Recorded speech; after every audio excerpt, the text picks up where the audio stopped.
செய்தி. வணக்கம். விவி செய்திகளுக்காக ஊர் செய்திகள் வாசிப்பது ஸ்வர்ணா. ராணிப்பேட்டை மாவட்டம் ஷோலிங்கர் பஜார் பகுதியில் அமைந்துள்ள பழமை வாய்ந்த அருள்மிகு ஸ்ரீ சோழபுரீஸ்வரர் திருக்கோவிலில் ஆவணி மாத சனி பிரதோஷம் வெகு விமர்சையாக நடைபெற்றது.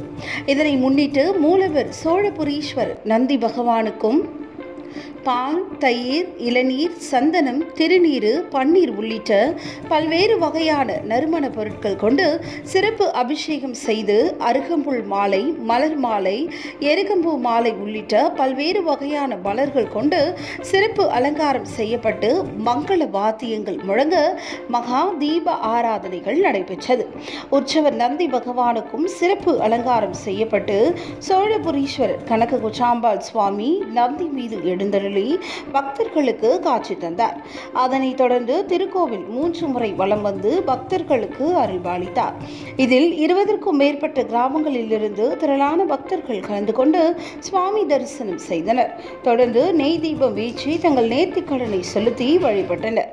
பக்தர்கள் அனைவருக்கும் பிரசாதம், அன்னதானம் வழங்கினார்கள். விவி செய்திகளுக்காக விஜய் மற்றும் பாஸ்கர்.